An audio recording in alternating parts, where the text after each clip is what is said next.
কোরবানি দেওয়ার ক্ষেত্রে পশুর বয়স সীমা কতটুকু অনেকেই দেখা যায় আমরা এই বিষয়টা জানি না।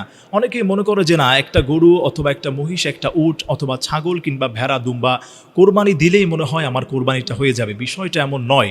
আপনাকে বুঝতে হবে, হাদিসের ভাষ্য আপনাকে বুঝে তারপরে কোরবানি দিতে হবে। যদি আপনি এটা না করেন তাহলে আপনার কোরবানিটা হবে না। আপনি যে কোনো সাইজের, যে কোনো দেখা যায় ওজনের অথবা যে কোনো দেখা যায় ধরনের একটা জিনিস আপনি কোরবানি দিলেন, সেটা আল্লাহর কাছে গ্রহণযোগ্য হবে না। এগুলোর ক্ষেত্রেও বয়স সীমা আল্লাহ তাআলা বেঁধে দিয়েছেন। হাদিসের মধ্যে আসছে, যদি কেউ কোনো উটকে কোরবানি দিতে চায় তো উটের ক্ষেত্রে 5 বছর নির্ধারণ করা হয়েছে।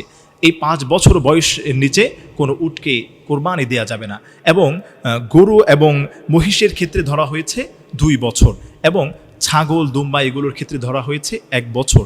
এখন প্রশ্ন হলো, যদি দেখা যায় যে আপনার গরু অথবা মহিষ এটার বয়স 1 বছর হয়েছে কিন্তু তার হৃষ্টপুষ্ট হয়েছে 2 বছরের মধ্যে দেখতে, ওই ক্ষেত্রে আপনি দেখা যায় যে 1 বছরের গরু অথবা মহিষকে আপনি কোরবানি দিতে পারবেন, কোনো সমস্যা হবে না।